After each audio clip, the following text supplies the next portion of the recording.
Hello friends, welcome to YouTube channel Sanjay Jha speaks. साथियों, मैं Sanjay Jha channel की ओर से आप सभी का एक बार फिर अभिवादन करता हूं। और आज हम ले चलते हैं आपको अभी जो इजराइल और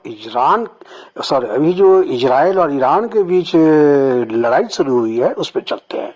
अब 2-3 दिनों से जो लड़ाई चल रही है उसकी पृष्ठभूमि उसी दिन लिखी गई थी जब अक्टूबर 2023 में हमास के लोगों ने इजराइल पे आक्रमण किया था और उस घटना में 1300 लोग मारे गए थे, जैसा कि आप जानते हैं।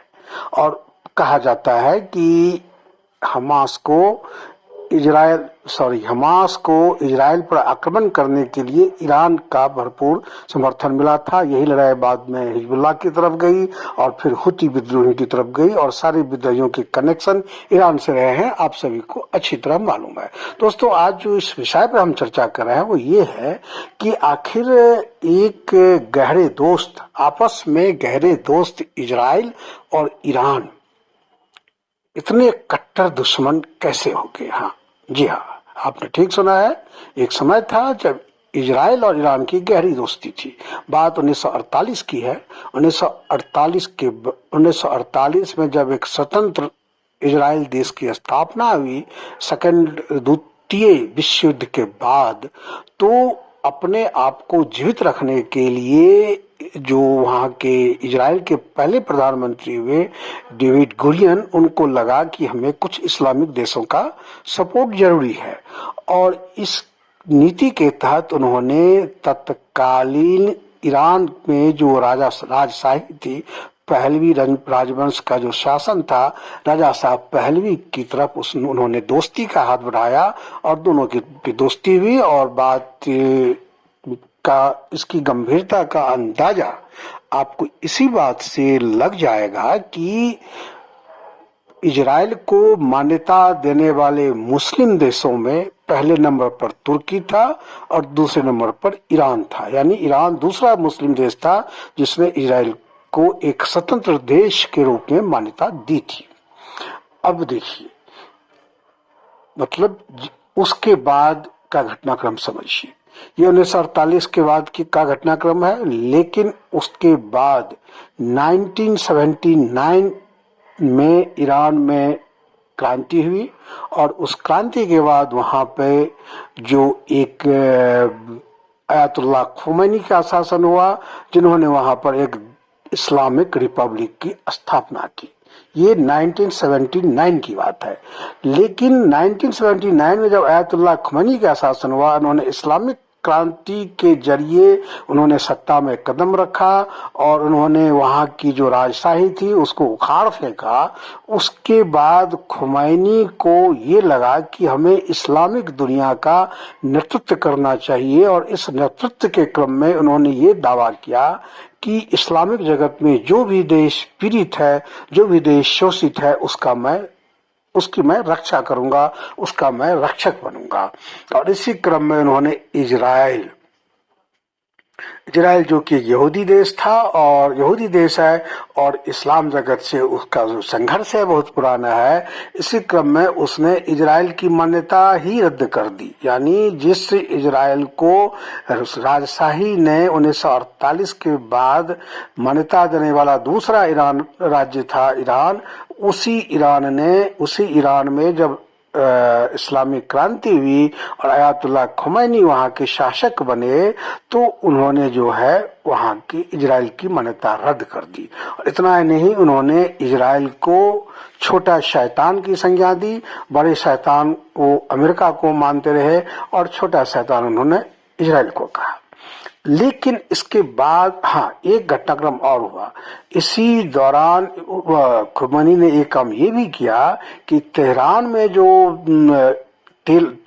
जो इनका दूतावास था, इजराइल का दूतावास, उसको उन्होंने जब्त कर लिया और उसे फिलिस्तीन लिबरेशन ऑर्गेनाइजेशन, जो इजराइल की स्थापना के कट्टर विरोधी रहे, उस संगठन को दूतावास दे दिया।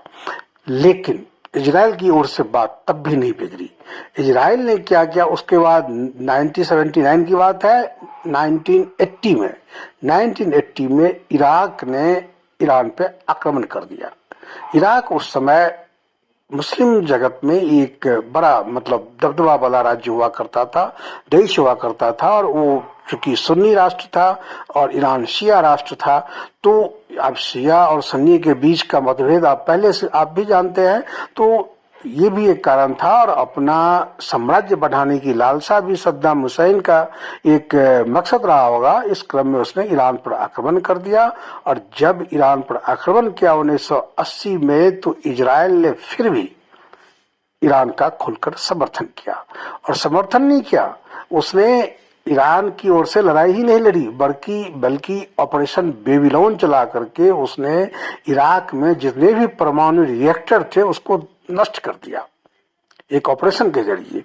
क्योंकि इजराइल का मानना था कि अगर इराक ने परमाणु रिएक्टर से परमाणु ईंधन उत्पादन शुरू कर दिया तो वो परमाणु बम भी बनाएगा, और परमाणु बम बनाने के बाद उसका निशाना सबसे पहले इजराइल होगा।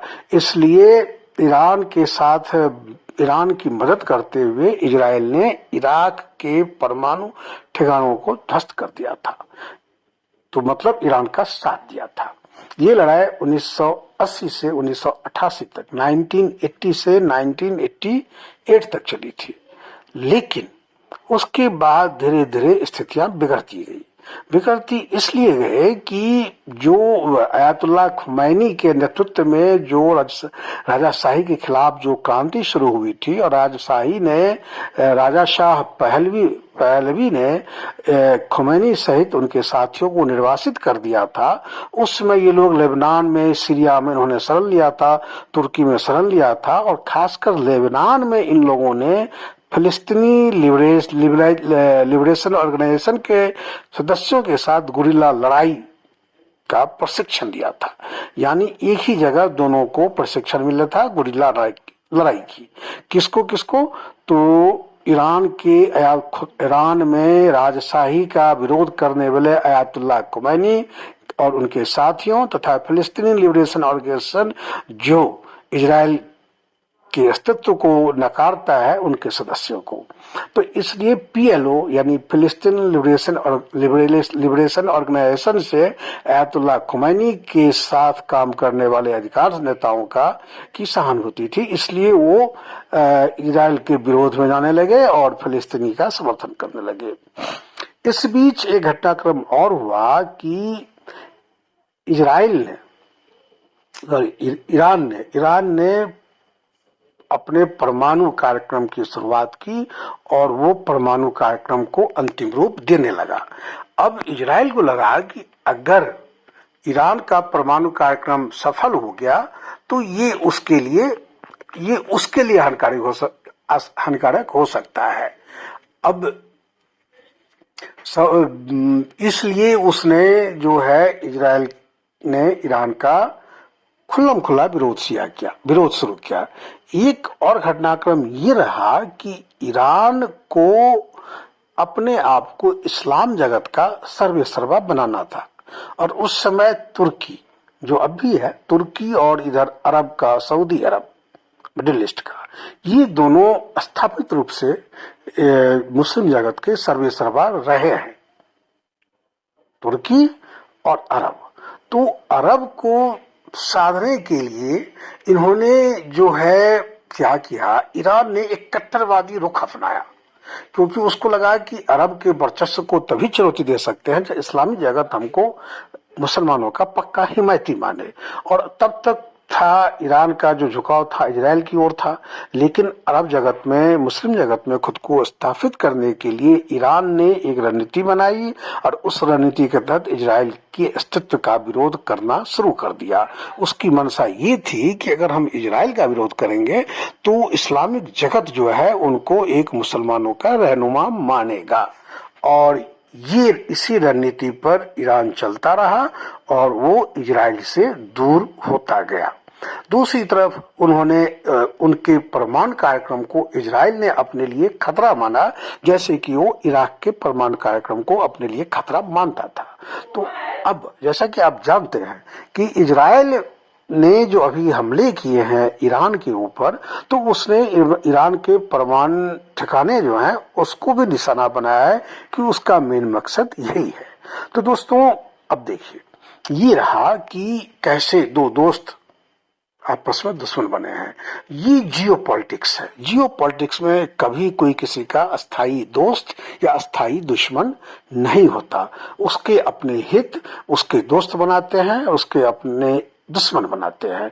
और ईरान और इजराइल के बीच जो आजकल कुछ हो रहा है वो इसी एक पॉलिटिकल जो आपने जियो पॉलिटिक्स का है उसका हिस्सा है।